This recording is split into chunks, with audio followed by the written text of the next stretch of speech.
it would take a special sort of evil and cruel to watch the mother of your child languishing in prison for 18 years and not come forward and say, hey, I've got the baby.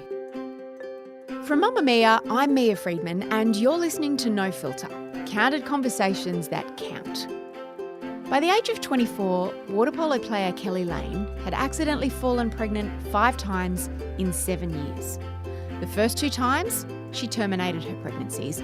The next 3 times, though, she carried her babies to term without telling a soul. Not her parents, who she lived with, not her friends, not her water polo teammates, not her coach, not her boyfriend, who she continued to sleep with, and not the fathers of those babies, who were guys in the social circle that she saw casually. Each of those 3 times, Keli secretly checked into hospital, gave birth, and within a few days gave her babies up before resuming her life as normal.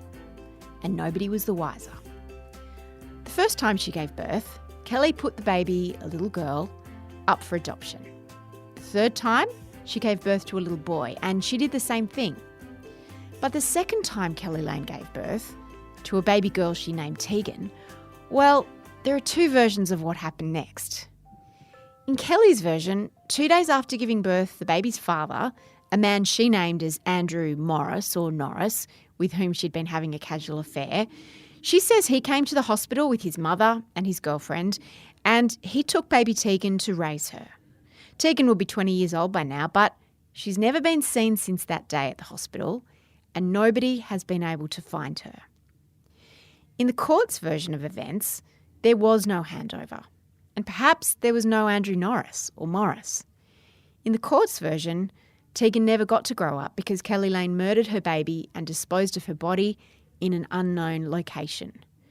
Then she went to a friend's wedding that same afternoon wearing a white suit and holding hands with her boyfriend, everyone oblivious to the fact that she just had a baby, let alone murdered it. A jury believed the court's version, and in 2011, Keli Lane was convicted of murder after pleading not guilty. She is currently serving an 18-year prison sentence despite the fact that no trace of Tegan, dead or alive, has ever been found. And Keli Lane maintains that she never killed her baby. She was asleep and she was tucked in this, she looked so little, tucked in this capsule, and, you know, I was very upset. I was crying, and Andrew was Mel and his mother were on the other. When we went downstairs in the lift, it was like a foyer area, and there was a lot of chairs, and they'd obviously been sitting in the chairs waiting, and they stood up as we approached, and it just was that feeling of, is this the right thing to do? You know, I looked at them, and not to judge, but I didn't know them, and I did have that moment of maybe I could just take her, maybe I could just, you know, do it myself, but just so painful. This story is epic and mind-bending, and it's broken judges and detectives and social workers and many others who've been involved in trying to find out what happened to baby Tegan. And now there's someone else who's become involved. In 2016, award-winning ABC journalist Caro Meldrum Hanna received a letter from Keli Lane, a woman she didn't know and had never met. But Keli knew Caro. Keli told her that she and her fellow inmates like to watch Caro's reports on Four Corners, where she features as one of Australia's most legendary reporters, exposing incredible stories like the use of live baiting in greyhound racing and the mistreatment of children at the Dondale Youth Detention Centre in the Northern Territory, a report that sparked a royal commission. What happened next was almost 2 years of hardcore investigations by Caro and a very small team into whether or not Keli actually murdered her daughter, baby Tegan, and it resulted in an incredible 3-part documentary called Exposed, The Case of Keli Lane. Here's Caro Meldrum Hanna. I'm going to start at the end. You've immersed yourself in this story and you must have been asked this question 100 times, but do you think she killed baby Tegan? This is, it's very hard for me to answer this one, Mia. And I knew you'd say that. I know, and I don't want to disappoint anyone because a lot of people want to know what we think because we have made ourselves characters in the story. So, okay, we'll go the next step and tell us what you think. I find it hard to really even out what we found, the new tips and leads and information that is now starting to make parts of her story true, to her being guilty of cold-blooded murder. How I left episode 3, and I'm just going to, you know what, I'm going to be totally honest. There's a moment in the final episode where we send in a forensic psychiatrist, and behind the scenes for me, it was a breaking point moment for me. I was really tired at this point in time, and so was my colleague Elise and everyone else on the team, and we felt like we were snowed in Kelly's world, her labyrinth of lies and her half-truths, and I was just really fatigued, and I actually wanted it over. And I wanted the forensic psychiatrist to go in there, come out after assessing her, and that was 2 days. She wasn't just in there for an hour, to come out and say to us, okay, I'm giving you the answer now, girls. She is a serial liar. She's a pathological liar. She's delusional, and she doesn't even know the difference between truth and lies. You're never going to get anything out of her, and she's just created a narrative, and she's a big, massive narcissist. I wanted it to be over, someone to say... Some clarity. Yeah, totally. Like, who am I dealing with, and is she just conning us, and is she a total psycho, basically? And that would have been easy. So I was actually almost wishing for that. So I knew where she stood and I stood. But Dr. Anne Buse, the forensic psychiatrist, came out and she said the opposite. She said that she wasn't all of these things. She didn't fit into any of those diagnoses, and she also didn't fit the profile of a baby killer. So then as we get to the end, and that day I was just, far out. Really? Let me go Really? home. I want to get out of my cradle of filth. I know. Yeah, exactly. I want to wash. That might be a terrible thing to say, but it was very human. I needed someone to fix it for me, because I felt I wasn't getting anywhere. All the little things we were getting, I didn't understand her still. I think you can probably see my frustration still. The energy's right up here with it, because she's very hard to understand. And it's so foreign to me, so many of the things that she did. And everyone everyone around me is saying that as well. Keep reminding yourself of her badness, apparently, of her badness back then. For me, I saw it differently rather than badness. I saw someone who was very sad and alone and had been raised in a structure very different to mine. But at the end of it, after the trial, we looked at the trial, that's when I still do believe, that standard of reasonable doubt wasn't met for murder. So putting her guilt or innocence aside, if we ever find the body or not, or if Tegan is out there walking planet Earth alive, regardless of that, was that standard of beyond a reasonable doubt met in that trial? And if the judge says it wasn't, according to him, and me, from where I'm coming from, I don't think it was either. We don't even know if she's dead. One of the detectives you spoke to, the woman who has since retired, was since discharged, she had PTSD after working on this case. She said, I think she murdered her, but I think there was reasonable doubt, and I don't think she should have gone to jail. Yeah, the detective which I found interesting. Too. Yeah. Look, when you said your exhaustion at that point, something else that struck me at the end was the judge in the case and that detective both said that case saw them pretty much either end their careers or drastically change them. It shattered them. And I don't understand why. And this is where I might be really naive, because there are some shocking murders of cruelty and abuse and mass murders. Scenes that you can't unsee. Correct. And this seemed not that bad, which sounds awful because maybe a baby was killed, but also maybe a baby wasn't killed. Yep. What was it about this case that broke everybody, and did it break you? Yeah, really good question. I don't know if it's broken me yet, because I'm still going. There's still time. And I thought the same, Mia. I thought, hang on, why are you all... Like, harden up, guys. Come on. You must have seen worse things than this. Yeah, this one. And particularly for that detective you referenced, because Sharon Rhodes, that's her name, she had just finished a case which involved the death of a 3-year-old at the hands of a pedophile. And the injuries, obviously, in the acts were so horrific and proven, and she was immersed in that. But it wasn't that. And to me, that's beyond the worst. But if that didn't break her, the Keli Lane matter did, really? And that judge, that old judge. What is this? What is it about this one? I think it's, number one, everyone was united, so united, from the coroner, the police officers, the judge, you name it. Everyone was so united. All they wanted to do was find this child. And at each juncture, with each new police officer that would take over, each new inquiry, the trial beginning, a new judge, fresh eyes, fresh ears, everyone thought that they were going to be the one that would crack Keli Lane and find Tegan. So they became obsessed with it. I'm going to be able to do this. And I want to. You know, Sharon Rhodes says, I want to put that baby to rest. Let's solve this mystery. Really, can a baby go missing? We're good enough to find her. We can find her. We've got the skills. And we can crack this woman. We've cracked other people far harder than her. But they didn't. And over and over, they didn't. And I think it's the unknowing. It's the unknowing and the lack of a resolution that for people, that is what broke them. Because even after everything, they still haven't been able to solve it. And and that's the thing I think that really gets under your skin and starts to eat at you, is all those unknowns and the loose strings that still haven't been tied up. You know, we still don't know who her father is after all of this. And this is another thing, Mia. There is a very small group of human beings out there who know they could be the father of Tegan. And that is the small group of men that Keli Lane had sex with and who had sex with Keli Lane in that very short period of time in the summer of 95 and 96. They know who they are out there.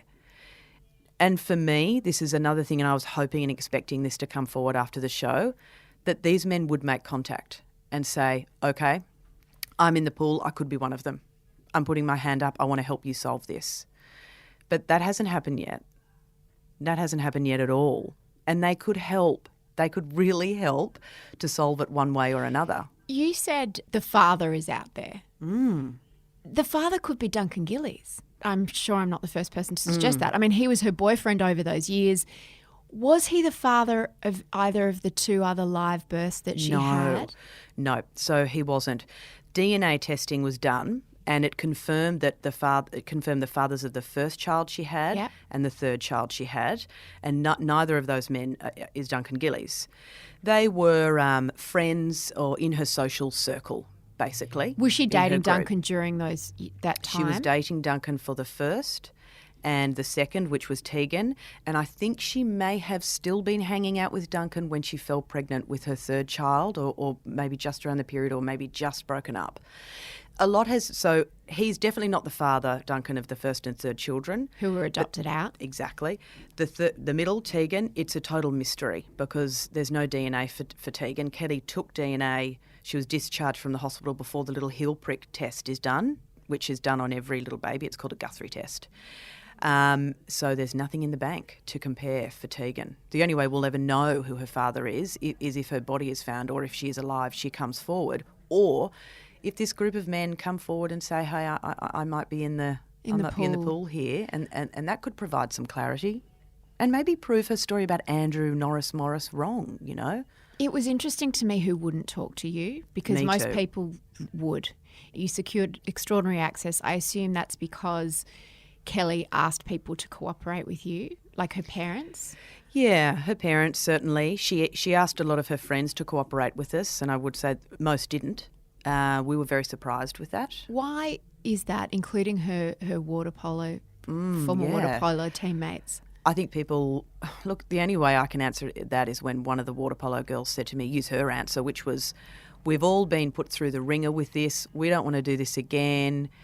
Most of them said to me sort of off camera, we don't think she did it. We don't think she killed the baby Caro, but we don't want to get dragged into this again. You know, we've got kids ourselves and we've got partners and our lives are all on track now. It's a very Australian thing. No, I don't want to get involved. It was that sort of attitude. And, of course, we have to leave it. We can't push that any harder than the hardest, which is what we do, but then you've got to just respect that that's their decision. There were also some hard questions that they probably were tired of answering or couldn't answer, like, why didn't you say something? Why didn't you notice you saw her in a costume? I mean, those were the most perplexing lines of inquiry. Why not say anything? But her mother, the teammates. I mean, a couple of people did. Yeah. One of the coaches of another team. And one water polo player who went on camera, she said that. She was from Queensland, Stacey Gaylard. Said, yeah, if I had my time over, I would have said something. But I think there's also something else at play, which is why a lot of her friends and the water polo players didn't talk to us, is that everybody else had secrets too. Keli Lane wasn't alone. in keeping and having secrets. They were young. They were carefree. People were sleeping around. People were cheating on their partners. It was a highly charged, highly sexed environment, this sporting environment, and people just didn't want to talk about that stuff. And when everyone talks about Keli Lane's promiscuity, people seem quite obsessed with her promiscuity. I think that's at play for others too. Or I don't want the light shone my way because I was having fun too. She who cast the first stone. You got it. Duncan Gillies wouldn't speak to you. No. I imagine you tried super hard because he's the one with the most questions around him. He's the one that slept with her when she went fully to term 3 times and claims he didn't twice. know. I think they broke up somewhere around the 3rd child, but definitely twice to full term. Yeah, full term. What do you think?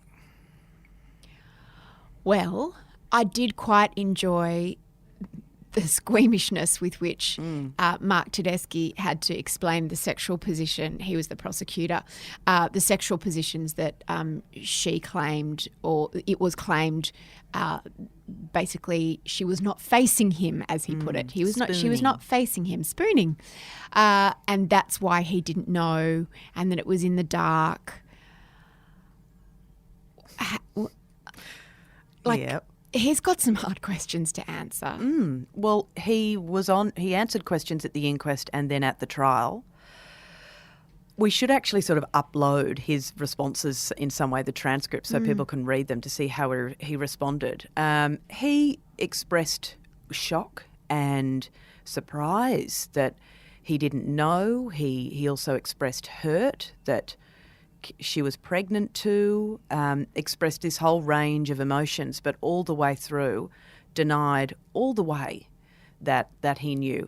Now, all we can do is just present that to Australia and see how people think about that. I mean, there are women out there and men out there, couples who've had a child and know how each other feels, how their body, what's changing in their body, how their body is changing physically, if they're going to the toilet more at night, all these little things that are happening, and people make their own judgments whether that's believable or not. There was at the inquest, actually, and this was a part of the program that we didn't include because it didn't lead where we thought it was going to. It was a bit of a dead end.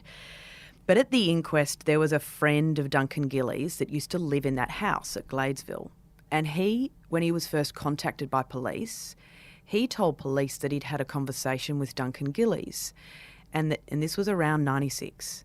And Keli had suddenly disappeared. She used to stay there 4 nights or 3 nights a week at the boyfriend's place at Duncan's house, and she'd disappeared. And Duncan's friend, housemate, said to him, "Hey, where's Keli?" And Duncan apparently said, "She's gone away again. We've had to send her away because she's pregnant again, or she's pregnant. So, she's gone away," sort of thing, to have the baby, which was huge, massive, whoa. Yeah. So at the time of the inquest, it was, let's get this old housemate on the stand and this might be the answer. Maybe Duncan Gillies knew. I mean, he's saying that Duncan knew she was pregnant in 96. That's baby Tegan, whoa. And this bloke took the stand and he essentially changed his story. He said, I don't know why I said that to police in the beginning. Maybe I just sort of invented that memory. Essentially, I could be wrong. I don't really take it back fully.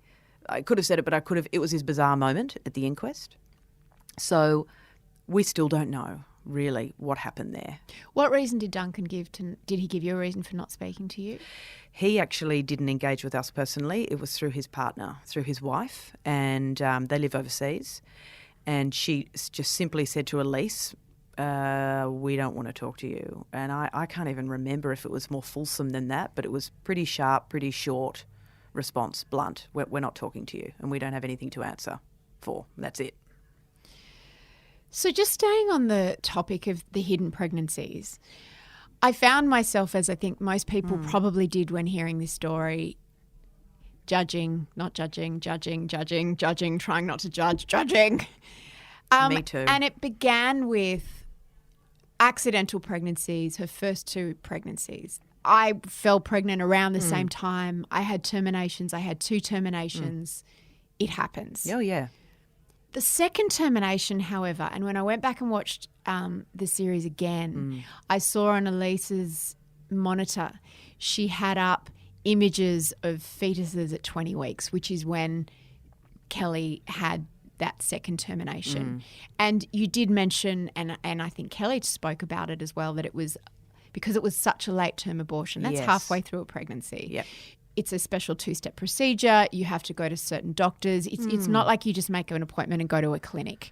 It's not full at all. on. And at 20 weeks, you are very pregnant. I mean, that's only 2 weeks from viable. If the baby's born.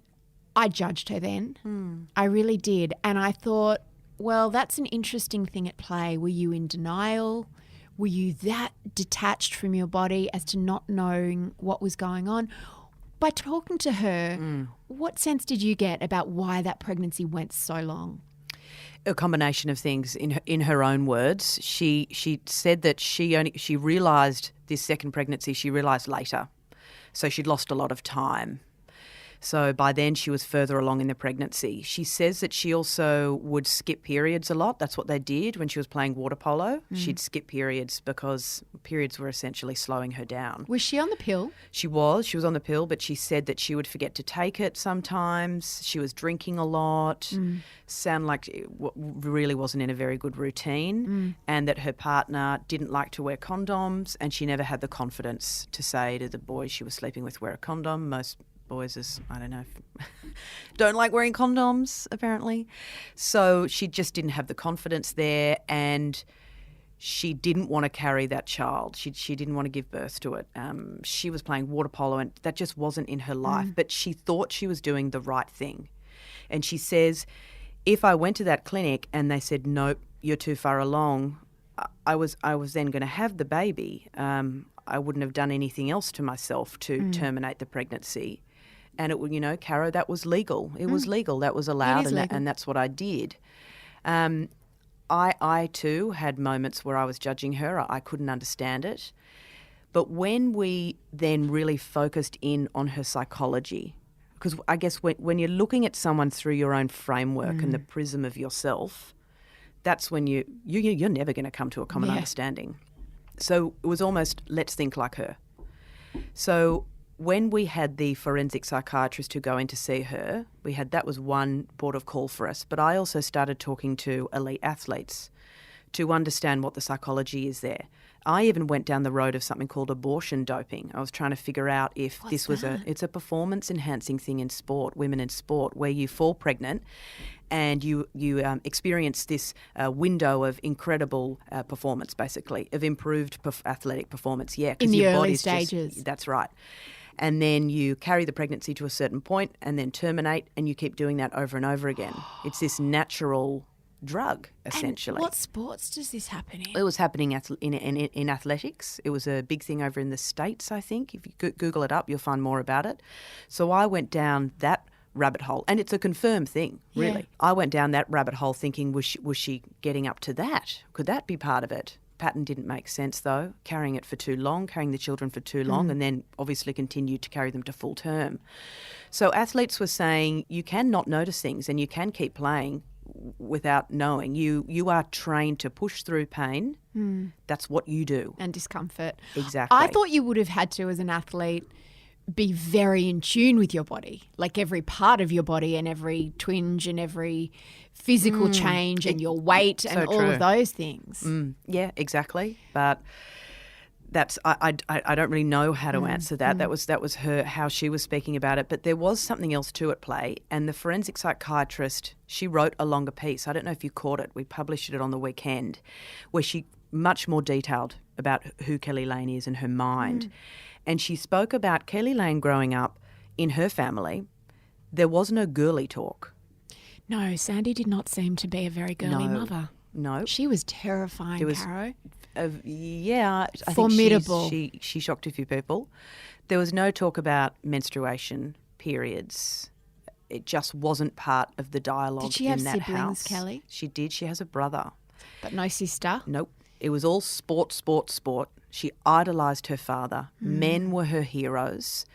And the psychiatrist says she's a very interesting character in that she was totally disconnected from being a girl, because she wasn't raised really as one. Right. She was raised as almost as a boy, to perform, to be sporty, to be athletic, to win. So when it came to womanhood and girlhood and those changes, the psychiatrist says she didn't know what was going on. And she really struggled to actually slip out of the tomboy, I'm one of the blokes, I love watching playing footy and I'm a champion at water polo, into I'm a girl now and this is me and this is my body. So there was this inner conflict going on for her, which that was a penny drop moment for me. Yeah, I was going to say, that makes a lot of sense. I really get it now. Yeah. It was a bit of I don't like this stuff. Ugh. What changed between the second pregnancy and the third when she carried the baby to term for the first time?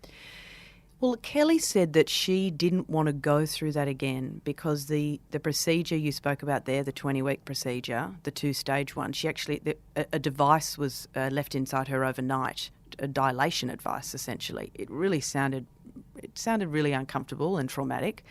And there was no counselling afterwards. She just went in there, the procedure happened, and out she went again, and life went on. She said that it was just confronting and traumatic, and I didn't want to do that again, and so I'm just going to carry this baby to full term. Obviously, for us, that's very simplistic, and that's not enough for me. That's unsatisfying. Well, there's also the option of finding out that you were pregnant earlier and terminating earlier, although her that first boyfriend had said she was shattered by the first abortion, which was much earlier. She didn't want to do it. So for her, I put to her a concept actually of revisiting, which is when you have a bad experience or you feel as if you've stuffed up something, next time it comes around you want to make it better. Corrective experience, yeah. That's right.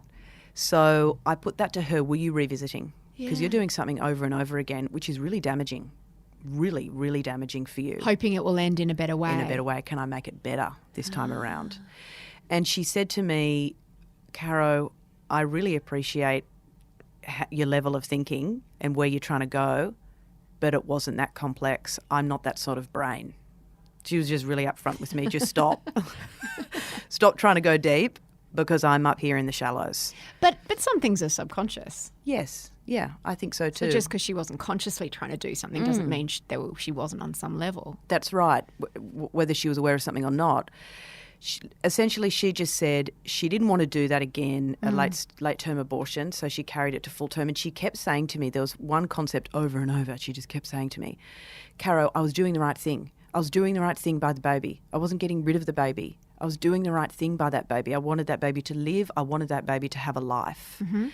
And the idea many people have had about Keli Lane, which is that she's cold, she wanted to get rid of those children, she didn't look at them, she wanted to have nothing to do with them, it's really misplaced because the hospital records we have really paint a different picture. They show a Keli Lane, and it's documented, sitting in the bed weeping, sorrowful, holding the baby, bathing the baby, breastfeeding the baby, talking to the baby, resting with the baby. It was an empathic relationship. It wasn't get this thing away from me. Yeah. Quite the opposite. So when during that pregnancy, that first one affected her. In that third pregnancy, when did she decide that she was going to adopt the baby? The third one? The third pregnancy, the first live birth. Oh, the first live birth, sure. From her, what she told me very early on, when she knew it was too far gone, I guess, pretty crude words, but when she realised that's what she was going to do. It was adoption all the way. She wasn't going to take it home. Have you seen photos? I imagine you have looked at many photos of women who have either not known they're pregnant or concealed their pregnancy. And it's not something that just happens to crazy people in magazines. No. I know someone who found out she was pregnant at 7 or 8 months. Oh, wow. And okay, no, she was quite young, but she wasn't ridiculously young, and she's just a normal, intelligent woman, and she just didn't know until very, very late in the pregnancy. Have you seen pictures? Because I can't physically imagine, having been pregnant 3 times myself, I can't physically imagine where the baby would be if you couldn't see it from the outside. How do you carry a pregnancy so that it's not visible? For Keli, it was carrying high. So high, sort of up stomach sort of level, and a band around the top there, up and around the front, rather than that classic egg shape that we think of when pregnant. And apparently she got away with it to a certain point, of course. By the time she was 9 months pregnant, and this was the thing, you know, and another point that makes me a bit angry, this idea that Keli Lane was such a master at deception and concealment that no one noticed. People noticed everywhere. People noticed her in a swimming costume. People saw her playing the grand final. People were talking on the side of the pool, laughing about how she is pregnant. The girls were ringing around hospitals. Is it a boy or a girl? People knew and they were talking about it. But no one said anything to her. She thought she was disguising it really well in her swimmers. No one said anything. No one said anything at all. Of course, you know, yes, Keli Lane's self-responsibility. What was she doing in that pool? Why would you do that? But imagine if your friend or your teammate and you just didn't mention it. Yeah, it sounded a pretty tough environment in the water polo circle. But on the concealed pregnancy thing, since the program has gone to air, obviously we've been inundated from crazy theories to really legitimate, fantastic leads, which we're going to be chasing down. In amongst all of that, there are these really moving personal stories from women who have written into us saying, "Hi, my name is X. I had 3 concealed pregnancies." There was one woman who said she had 3, 17, 18 and 19. She hid all 3 of them and she put all of them up for adoption and she managed to get away with it and no one knew. We've had people writing to us saying, "I am a concealed pregnancy." Wow. Yeah, I'm the child of a woman who hid me and put me up for adoption. And we've received a lot of them, not 1 or 2, several. So it's not as freakish as it was presented at the inquest and the trial. Keli Lane is not such at that level that it's no one else has ever done it, I guess. Probably not many of them were in their swimmers playing competitive water polo in front of crowds. No, absolutely not. You're bang on there. The idea also of 3, because anyone that's had more than one child knows as well that you've got muscle memory or lack of muscle memory, and each pregnancy shows earlier and you're usually bigger with each consecutive pregnancy because you lose that, particularly if they're quite close together. So you are bigger and bigger and bigger with each one and you show earlier and earlier and it's more noticeable. What also is so puzzling is the morality around it and the secrecy, because this wasn't the 50s. It wasn't even the 70s. No. It was the 90s. Yeah. There was abortion was completely legal. Sex before marriage, hello. There was no kind of morality around having babies out of wedlock. There was no reason, and she alludes to this at the end when she talks about having her 6th pregnancy and 4th live birth, the daughter that she went on to raise and is still her daughter. She says, "It made me realise when a baby comes along, everyone's fine. Like all the things I was scared about, I should never have been scared about. I should have just told the truth all of those other times." Yep. I get what you're saying. We weren't living in those times where it was the end of your life and you had to disappear and you were a disgrace. Or that you'd be kicked out of home. Were her parents that formidable? Yes. I would say yes. I sort of say that without hesitation. It was not the plan for their daughter. Even when I asked Rob, Keli Lane's father, in the interview, "How did you feel about pregnancy before marriage?" And he was, well, you know, I guess I would have got used to it, but no, would have been very surprised because that wasn't the plan. I mean, it really was not the plan. But he also wouldn't have been the first father who was a little bit, I'm not really sure about that. Yeah. I mean, they weren't a hugely religious family, from what I understand. They were a society family. But she wasn't 14. No. So the idea of her being pregnant in her 20s or even in her late teens, like, you have a hard conversation and you move past it, which is what ended up happening when she decided to keep that final pregnancy. Yep. And she told her father, and you said, "Did he go crazy?" And she said, "Oh, no, it actually wasn't too bad. He was actually fine." It just seems out of all proportion. It does. It's disproportionate, isn't it? It's this amplified fear and terror of She wasn't in an Amish community. Father. No, exactly. I mean, we're living in Manly here. Yeah. And everything's okay, and other people around you are getting married, and maybe no one's having children yet, but that's where people are heading. So it wasn't totally foreign. It is, Mia, it is. It's really hard to understand, but all we can go through is through what was happening in her mind. And what this psychiatrist was very grounding for me, because Keli Lane was living in an alternate sort of place.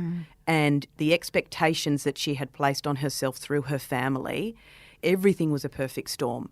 Her needing to be a champion, her not being in touch with her femininity, her having parents that never spoke about anything, her idolising men and being unable to criticise men, having this lonely time, the expectations of being the pretty girl as well and the girl that guys want to date. Everything was combining into this terrible but perfect storm for her where she couldn't speak about anything. And she learnt to keep secrets. She learnt to hide things, and that is what worked for her. So I will never fully make sense of it. I don't know if anyone ever will, why she did the things she did. But she just said that all I was doing in my head, it made sense and I was doing the right thing by these kids. That's all I can say. And she said I became practiced in disappearing towards the end of my pregnancies too, so I wasn't out and about as much. In terms of why she was so fearful, only she will ever be able to unpack that, why she was so fearful. But the one counsellor who did see her before all of this broke in the news, and you meet her in the episode 2, Denise Benfield, she says that she was just full of terror about being abandoned by her parents and being abandoned by everyone around her.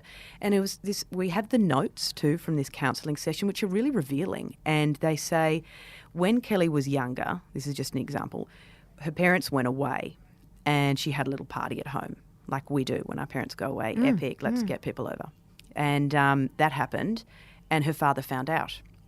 And he said, if you ever do that again, this is what the notes say, you're out of this house. You're on your own. You're kicked out.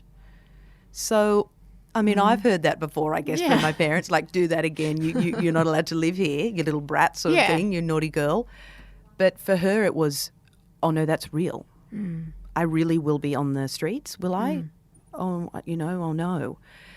It's so hard to make that any sort of plausible explanation as to why she had all these children. But she did. The 2 that she adopted and then Tegan would all be in their early 20s now? Yes. So when she adopted the first and the third live pregnancy, sounds ridiculous, but her first and third children, if we can call them that, she went through the proper channels of adoption agencies. I don't know a lot about adoption, but my understanding is that once the child is 18, you can elect that they can find you or they can elect that you can find them. There's an adoption registry, and if you both say that's okay after age 18, you can find each other. Do you know if she's expressed any interest in finding those children or if they in fact know who she is? Very difficult area for me to talk about. There's a lot of legislation around this area and about protecting the identities and the lives of these children, and there's big suppression orders now, on them. though. Yeah, they are, but these are sort of lifetime orders that surround this stuff. So what I can say is that it's my understanding that the children may know who they are, but I can't... And by extension know who she is, know who their mother is. But I really can't go any further than that and don't want to. From where we were coming from making this program, one of our paramount considerations and concerns was the children, was not only Keli Lane's daughter, the child that she's kept, but also the ones who've been adopted out and are living their lives.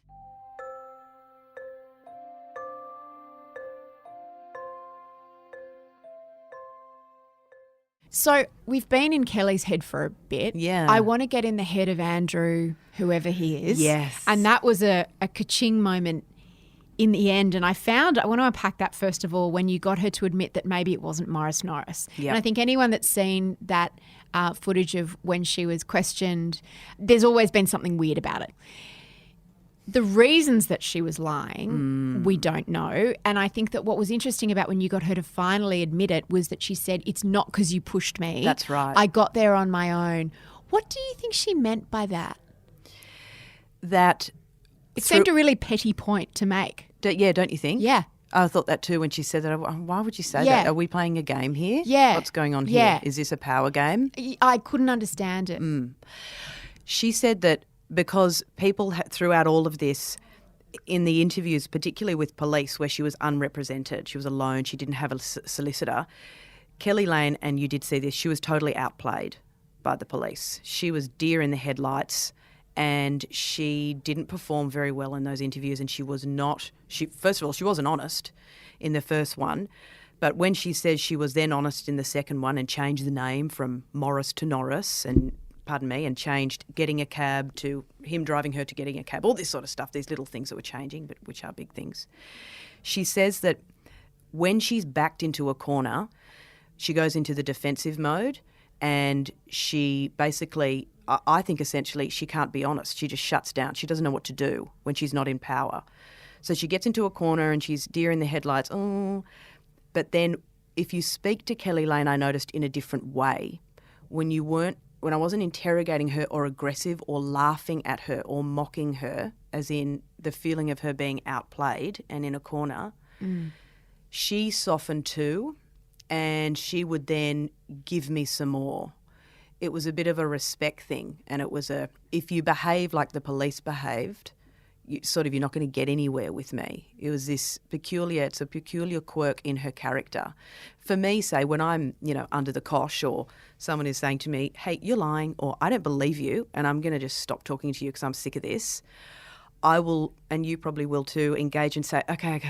Yeah. I'll tell you. Yeah, Oh, sorry. I was just trying to protect myself. Oh, my God, I'm just embarrassed, whatever it might be. But for her, it's, no, I'm staying in this corner and I've got to wall up now and get away from me. I don't like you. So a bit of a softer touch got her to admit this, and I just wasn't going to stop that phone call until she changed, because for me it just wouldn't have been genuine, and I would never have felt comfortable, because I don't believe her on that surname either. Like, where did it come from? Okay, 2 questions. Do you think she was trying to protect the guy, or do you think she was embarrassed that she didn't know what his surname was and she was concerned that would make her seem promiscuous? Combination of both.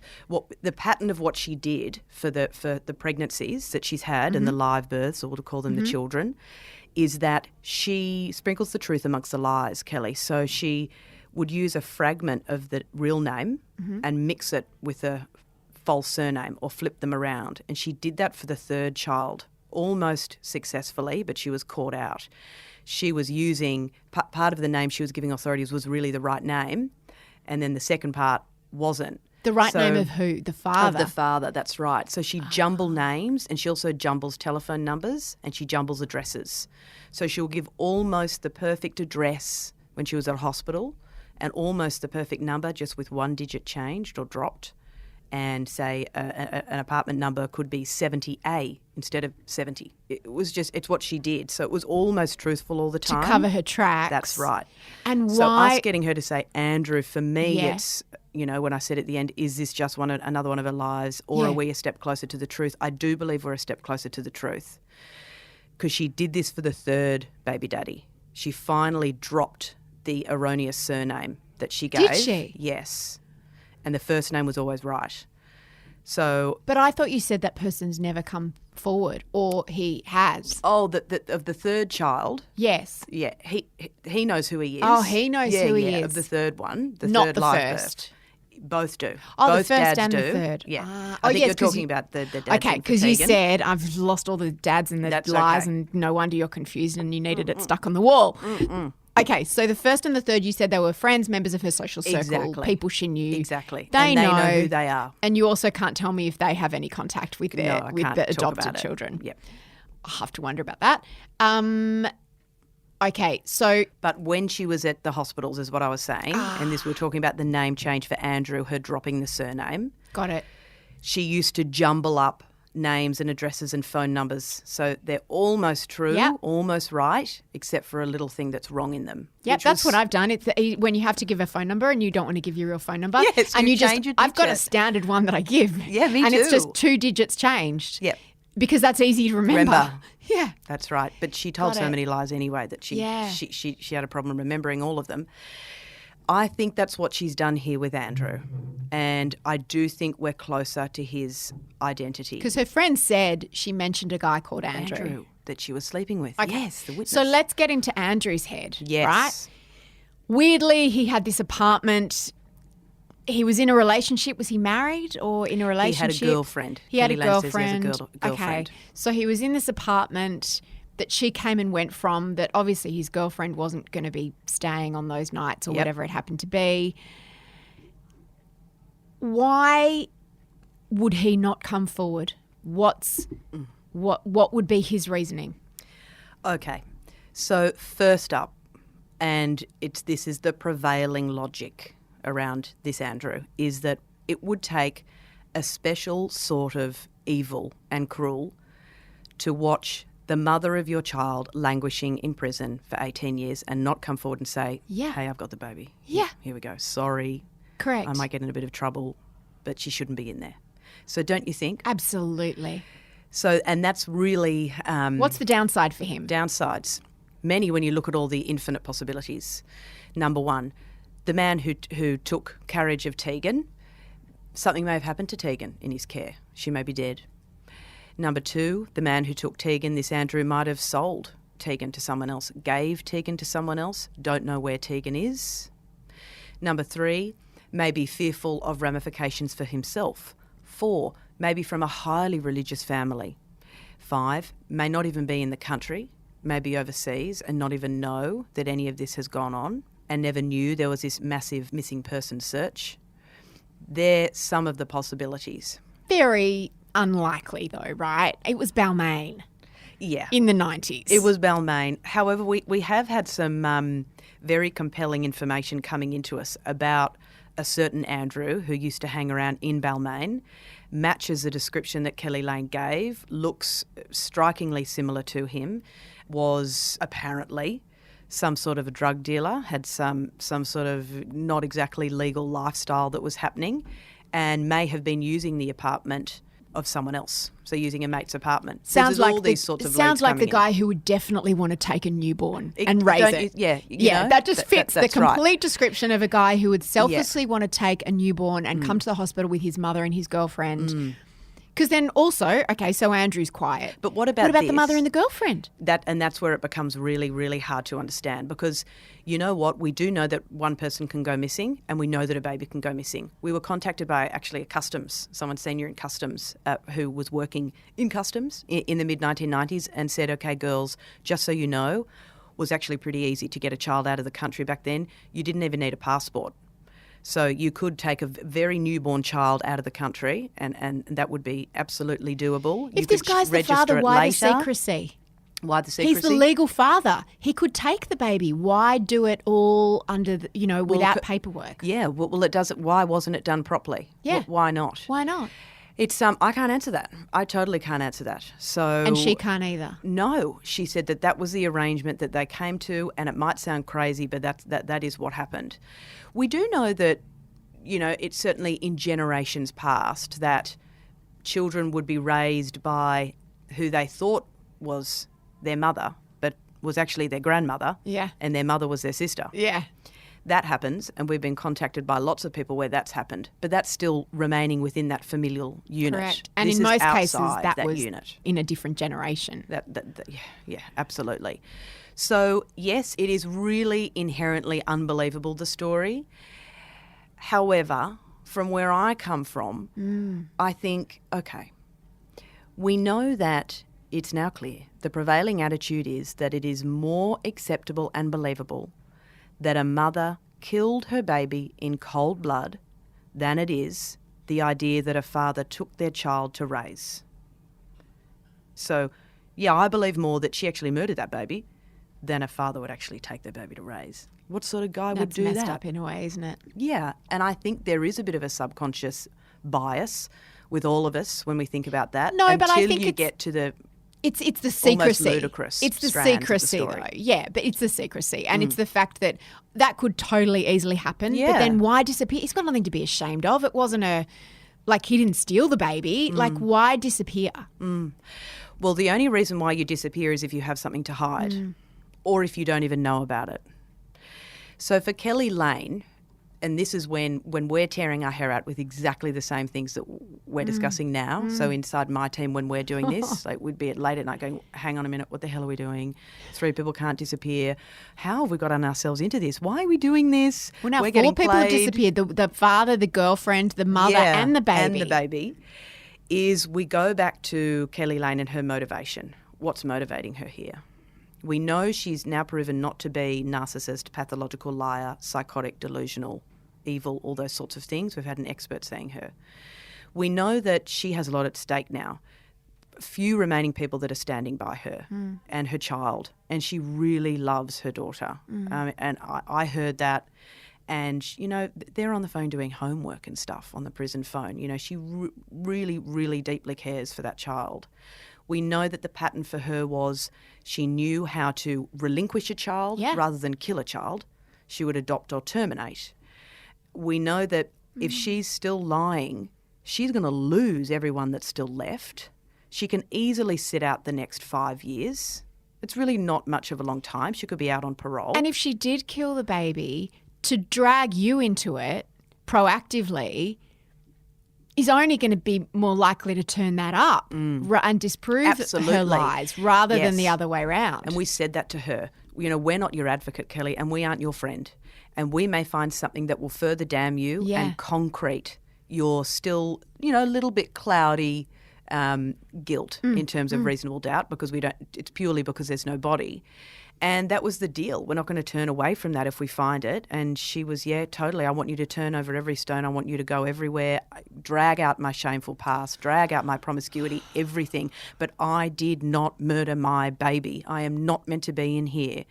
Go for it, go for it, go for it. Find the father. Find her. She's got to be out there somewhere. So it's compelling when you've got this fighter. She's a fighter and she's not giving up. And the Innocence Initiative actually did say something that have taken up her case at the RMIT.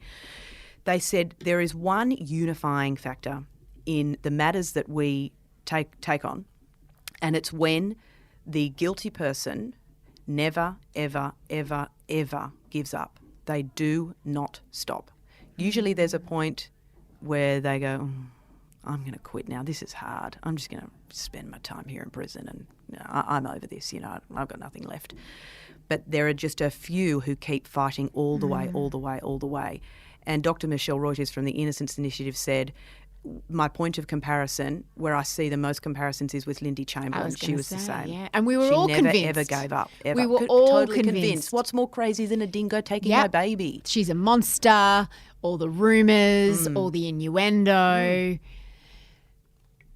And she's actually also, Keli Lane, a terrible liar, because the way she reacted with the Morris Norris, like when she tells a lie, it's quite easy to tell.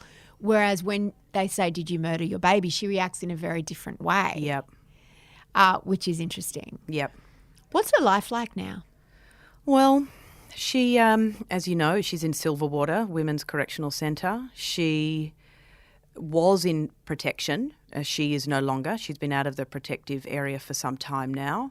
She apparently is a bit of a leader, we're told, in Silverwater. She runs like fitness classes in there. She tries to keep people fit and active, apparently. We've been sent lots of letters of prisoners who were in there with her doing certain stints of time, who sort of like these glowing references of Keli Lane, how she calmed them down, made them less aggressive, you know, taught me to be more loving, taught me to be kinder, taught me to stop making trouble in the prison system. It's for us, it's, whoa, you know, she seems like a great girl, you know, sort of thing. Did you go visit her? We can't visit someone when you're a journalist engaged on a story about that person, unless corrections give you the formal access. We asked to go in there to interview her on camera, and corrections said no. So then she started ringing us on the phone.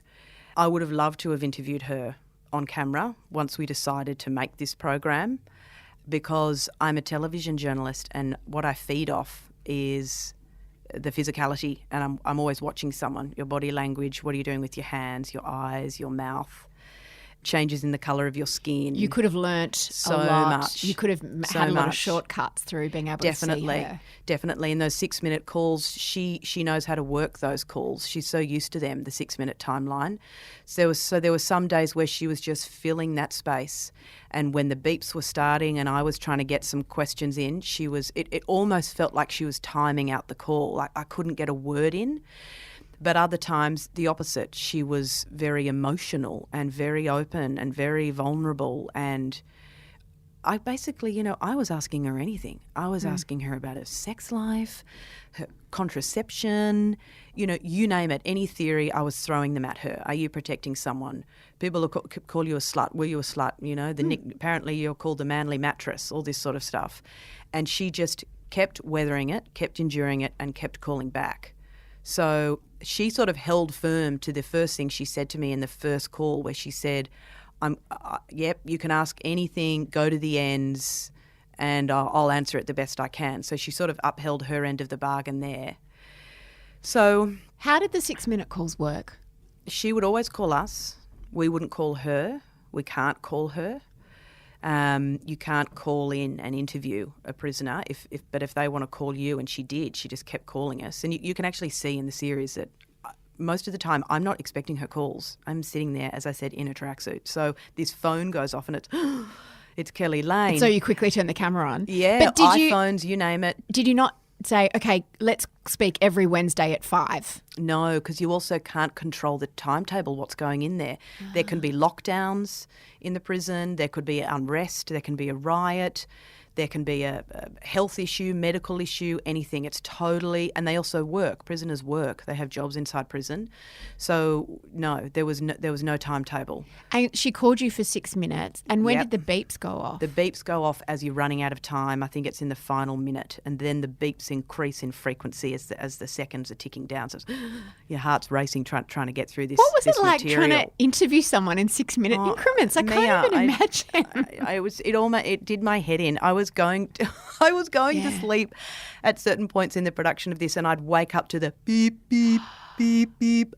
I was really highly tuned to it.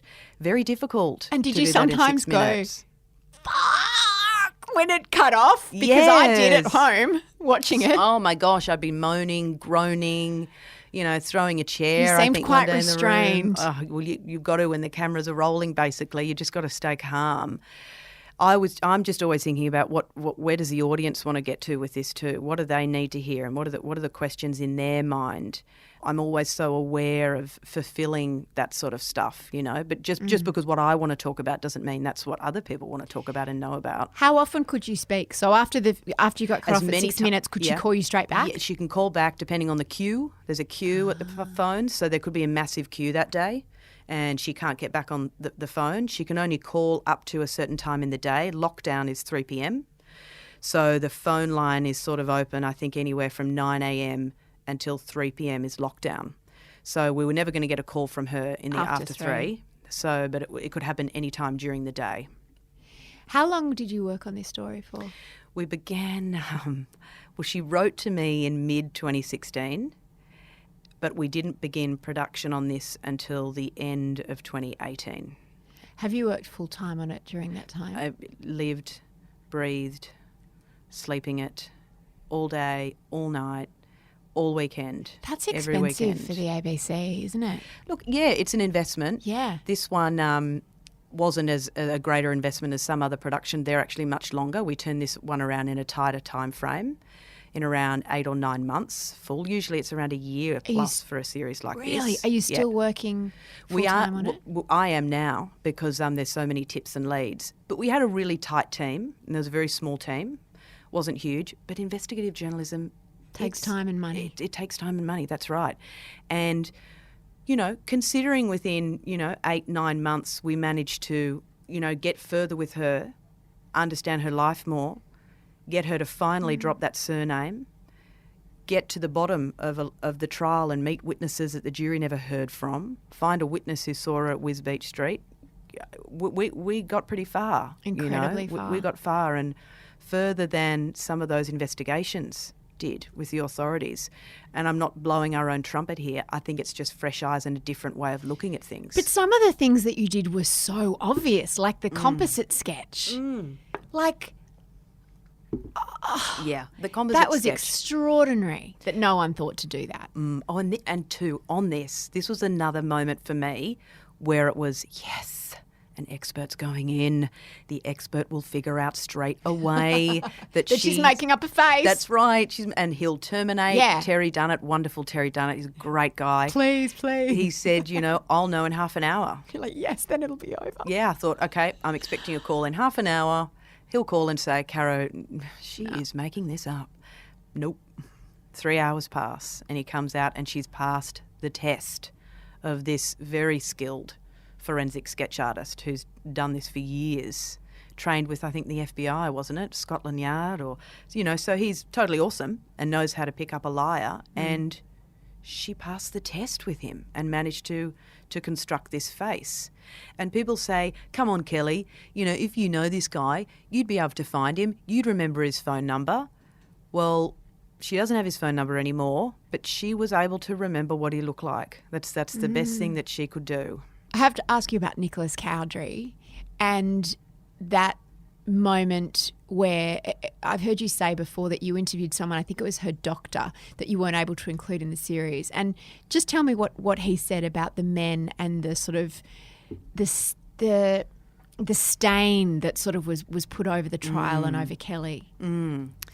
Well, all through, might go in a roundabout way on this one, all through proceedings involving Keli Lane, whether it be the inquest or the trial, we poured over the reporting, all clippings and television reports and radio reports about how she was being perceived and reported to Australia. And it was all, headlines like Tears of a Killer, the girl with the Mona Lisa smile. This depiction of someone who was very cold, very callous, very composed. What they did with Lindy Chamberlain. Yes, no crying on the courthouse steps. Keli Lane wasn't behaving in the way that society wanted to see. So, a woman weeping and mourning in public and splashing emotion around. She did the opposite. Didn't break a smile and she didn't shed a tear in front of any cameras and she never spoke to the media. So that was the image of her, and it was really convincing. And people just thought, well, look at her. If it was my baby, I'd be a mess. But she was also, that was her legal advice. She was told to remain very composed and don't give anything when you're coming in and out of court. So she's sort of following the instructions, she says, that she was given. So the other thing was a focus on her sex life and how many people she had sex with. Keli Lane actually only said to me the other day, Caro, I reckon I've slept with 20 guys since I was the age of 15. Does that make me a whore? And I said, look, that's your sex life. I don't know, Keli. But men, probably wouldn't make a man a whore if he'd slept with 20 women since he was 15 and he's now in his 40s. Yeah, that's like 20 years of being sexually active. That's right. So the fact that she was... as you say, she was sexually active. She enjoyed herself. Yeah. She'd have casual encounters. Also became a really big part of these proceedings, in addition to her very composed external appearance and presentation. So when we interviewed Nicholas Cowdery, who was the head of the DPP, the Department of Public Prosecutions, a very, very powerful position and a privileged one. This is the position and the person who decides essentially what we will use our taxpayer dollars to prosecute and what we won't prosecute. And the prosecutors in there, many, many wonderful, skilled people, have to make hard decisions because our dollars just don't cover every crime. We can't prosecute every single one. For example, the murder of Lynn Dawson. Correct. Which Nicholas Cowdery also decided not to prosecute because there wasn't a body. Yes. However... There wasn't a body here either. You're so right here. See, I actually have it written here what Nicholas Cowdery said about that, about Lynn Dawson and the decision not to prosecute Chris. He said that without a body, without knowing, first of all, whether in fact she's dead, and without knowing, secondly, if she's dead, how she died, it's very hard to mount a case of a reasonable prospect of conviction just on motive and the undefined existence of means and opportunity. That made it very weak. And Keli Lane had no motive in that she had a prior history of being able to adopt out. She knew how to do it. It wasn't hard. She'd done it before. It made no sense, which made me think really deeply about the sexism that pervades the legal system. And then what happened when you spoke to Nicholas Cowdery? So there's also... So the DPP weighs up all of these referrals from police. All of these briefs are coming in, of all sorts of crimes to prosecute. And they've got to weigh up whether they should proceed with a prosecution. And the rule is, as I just said, it's whether there's a reasonable prospect that the jury will convict. Now, considering there was no body in the Lynn Dawson case, but there was lots of other sort of evidence, it seemed, that may suggest that someone may have wanted to get rid of her. There was the thinking that nobody meant, oh, that's not very, very, very good. We don't have a chance there. But with Keli Lane, there was also nobody, and there was, it seemed, also no motive that the police could find, we figured out in this document we got. So there's no body and there's no motive. Granted, a child can't just get up and disappear. So when I'm sitting down with Nicholas Cowdery, I think, so, okay, why did you prosecute? Why did you choose this one to prosecute? How did you think that there was a reasonable prospect she'd be convicted? And because I said she wasn't a risk to the community, or was she? Was she a risk to the community? That's another consideration that the DPP looks at, is this person posing a risk and a threat to our community? And he said no. Well, she wasn't a risk to the community in that she'd go around killing other people's children, but she may, be a risk to the virile population of men out there. And then he sniggered. And he said, oh, but that's no reason to put a person in jail, obviously. Which this comment really took us all by surprise. You could hear a pin drop in the room after this. I didn't really know how to take it, and I was thinking, did I just hear that? Okay, that was probably an attempt at humour, not a very good one. That's failed. That's not actually very funny, and it's not appropriate to be mentioned. And then it was, okay, but this is what we're hearing from lots of people who are investigating her, prosecuting her. The police were really interested in her sex life. I even had a former Manly officer ring me the other day just to talk about how much of an SLUT Keli Lane was, as if that was really relevant to her guilt. And I had to say to this guy, this is not helping me. This doesn't add anything. The fact that she slept with guys, this is not helping me here, and I don't want to hear it anymore, basically. I'm a bit over it. So when Cowdery said that, it was a bit of a jaw-drop moment for us, and obviously the audience too. And it's revealing, is it, of a subconscious bias? Is it something about women? What is it? To me, it looked at women in the worst possible light in both, because in the Lynn Dawson case, it looked at the only other plausible explanation is that a mother with 2 little children would get up and leave and never have contact with them or anyone in her family again. So maybe, plausibly, a woman could do that. Couldn't have been that lovely bloke that she's married to. And in this case, it could be plausibly a woman who has adopted a baby out successfully before that she didn't want to tell anyone about, could have instead just casually killed it. Mm-hmm. So they both these decisions taken by Nicholas Cowdery were predicated on the worst possible view of women. And the worst possible view as women as mothers, interestingly, as well. Yeah, that's an interesting perspective. And I thought it was so interesting watching you, the way you handled that and the way you played it out. He was waiting for people to laugh with him, and you didn't, and you watch it occur to him, and that's obviously a joke he's made many times before. You could just tell that. And I even was speaking to someone today, a woman actually, who said, couldn't she have kept her legs closed? And I went, look, I get that she all felt the time pregnant too, Mia. 5 times in 5 or 6 years. Like, yes, I've got issues around her use of contraception, but having sex with 5 guys or even 20 guys over 20 years is not a lot. I get that too. And whose business is it? And it's got nothing to do with whether you kill a baby. This keep your legs shut, weren't you taking the pill, stop having sex. Yeah. I don't even know what to say to that anymore. I honestly don't. I'm flat out of responses with that sort of stuff. I just think it's far too simplistic. And it takes 2 people to have sex, and it takes 2 people to fall pregnant.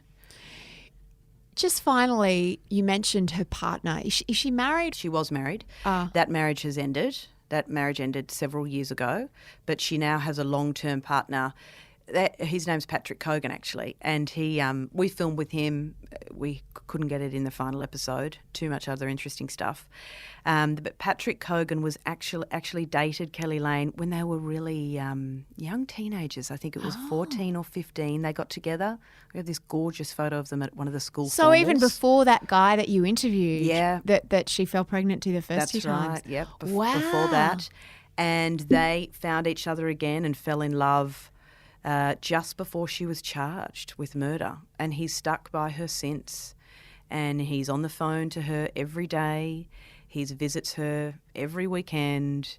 He loves her madly, deeply with everything he has and totally believes in her innocence. So that's her partner now, and he's been obviously part of this documentary behind the scenes. He sort of blocked himself off to a lot of the details about her past. Now he knows them all. They've all been, thoroughly canvassed in the documentary. But he's still around and he's sticking by her. One thing I did forget to add, actually, is when we were talking about Keli Lane and her sleeping around and her promiscuity and her sort of throwing her body around, she revealed something in episode 3, I think, that was missed by a lot of people. The episodes are really jam-packed. They were sort of going at a mile a minute. But in the final episode, she says that her first sexual experience was a date rape, that she lost her virginity, with a sexual assault. That's right. She also says that growing up in Manly at the time was a culture that she was very much out of depth with. Older guys, guys in their 30s, cracking onto girls 14, 15, 16. That was just what was done at the surf clubs and at sporting events. It's the teacher's pet. It's the same area. Exactly. It's the same sort of stuff, and it was still going on in Kelly's time. And other girls who grew up with Keli, who didn't want to go on camera, told us the same thing. Older guys, girls that were too young, sleeping together, it was the culture, lots of alcohol and not a lot of boundaries. And Keli says everyone was just so frivolous with sex. And sort of all of a sudden I'm on trial for my sex life when no one else really had any boundaries. Yeah. And I didn't really even have a say. She wasn't a teacher sleeping with a student. No. And I didn't have a say when I actually first wanted to have sex. It was taken out of my control in my hands, it felt like to me. That's heartbreaking. So she reached out to you because she was a fan of your work on Four Corners. She said to you that she and the girls used to love watching Four Corners, which is so interesting because that's never what I think about in terms of prison. Oh my God, me too. So that was interesting. She obviously, and everyone in prison obviously, watched every episode. When was the last time you spoke to her? Keli Lane rang us last week. She rang twice off the top of my memory. The first call last week, I think it was on Wednesday. The day after the final show? Yeah, I think so, Wednesday or Thursday. And she was very emotional. It was a high emotion call again. It was, I really did go to that apartment block. I was telling the truth on that. People have finally seen me for who I am. And Caro, I know you had to show all that really ugly stuff, but I'm glad you did. I mean, that's the truth. That was me. And yes, I was a liar. All that sort of stuff. And there was a lot of thank yous. And of course, I remind her, look, we're just trying to get to the truth. And what does it mean about Andrew now that you've changed the name? She said also, we're told that she had this visceral response to episode 2, which was was really interesting to me. When she's watched episode 2, apparently at the point where we find this witness, Daryl Henson, who says he saw Keli Lane leaving this apartment block late at night, this point of wonderful corroboration, wonderful for Keli Lane. That the detectives could never find. Yeah. Whether Daryl Henson's memory is bang on or not, who knows, but he should have been put before the jury regardless. Of course. Jury should have heard from him. She says that she spontaneously vomited on the floor. She was just sick, physically sick, and vomited all over the floor. And she says because it was like watching me again. I was all of a sudden me, that young girl, and that the actress that you got leaving that building, she was moving like me. It was the same, little bit worried, little bit scared, leaving at 2 a.m, quickly dashing out, going up through the headlights. It was that feeling of alone, dark, bit vulnerable, and trying to keep a low profile. And she said she just threw up everywhere. So if that is true, it's very hard to manufacture a physical response like that, isn't it? And if it's not true, I don't think you would think to make that up. Yeah, could you? Could you invent that? I don't think that's something that would occur to you to say. What's your relationship with Keli Lane now? It's courteous and professional, and all I am focused on now is, and she knows this, is if I prove that you've murdered the baby and we find her, I'm still going to do that. I'm not here advocating for your innocence. You need to remind yourself of that. That's the Innocence Project. That's not you. Exactly. So she's still willing to talk to us. She just really wants someone to recognise that face. That's all she's talking about now. Come on, someone out there, you've got to know him. You know who he is. Someone recognise him. Please come forward. That's where her head is at the moment.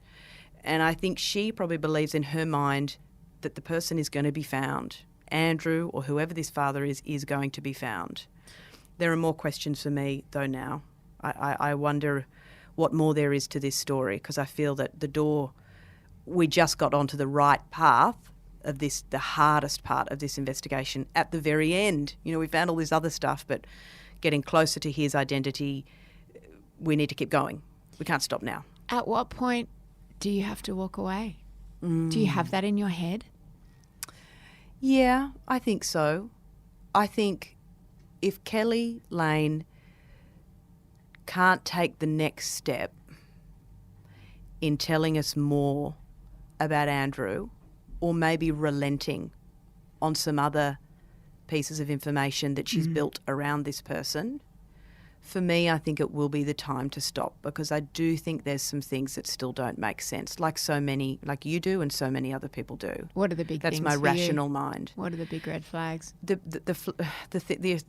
alarm that's going off still for me is the addition of the girlfriend and his mother in the foyer of the hospital. That's exactly what I was going to say. Yeah. To me, that just sounds like such a way to make the situation seem more palatable.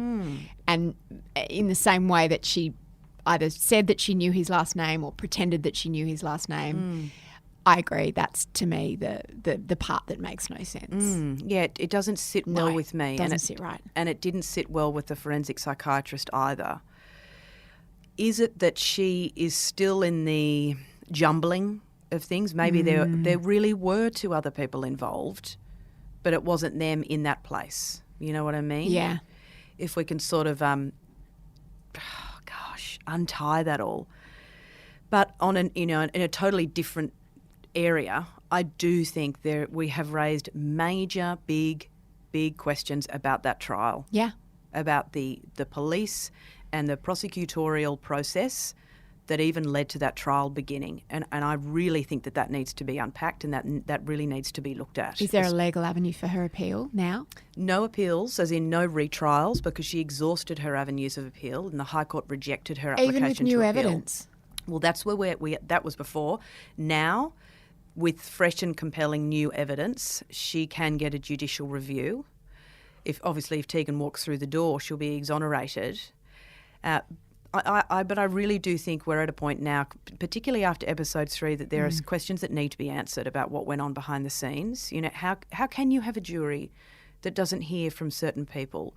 How can you have a witness who says, I believe that my memories were built or manufactured, that I was sort of a built witness by the police to say that I slept with Keli Lane when, you know what, Caro, I didn't. He says that on camera. This Andrew Morris bloke says it was all snowballed, and the police were saying this, so I just believed it and I went along with it. And how can he knock out another witness, Natalie McCauley, who says she told me that she was having it off with an Andrew? Do we accept this? Is this what we accept in the courts and in our legal systems? Are we comfortable with this? And I really, based on what I'm hearing and the feedback we're getting, people aren't comfortable with that. Who gets to decide that? Is it Nicholas Cowdery? No, Nicholas Cowdery, he's retired from the DPP. Who decides that is the New South Wales Attorney General, Mark Speakman. And we know that the RMIT Innocence Initiative, they're planning their next move, but they've already called for an urgent review into what happened here with the Keli Lane matter. So we'll see what comes of it and how much support that generates. Remains to be seen. But for us, we're inundated with tips and leads, and we've got to just chase them down now to the end. Where that will lead us, I don't know, Mia. Maybe it'll send me crazy too. You're going to need a bigger wall. Thanks for listening to No Filter. You can find Exposed, the Keli Lane story, on ABC iView now, and you can also join the Exposed Facebook group. If you enjoyed this interview and you're wondering what to listen to next, why not check out my interview with another extraordinary investigative journalist, Hedley Thomas. He's the creator of the Teacher's Pet podcast about the disappearance of Sydney mum Lynn Dawson. No Filter is produced by Eliza Ratliff. I'm Mia Friedman, and I'll see you on Mamma Mia.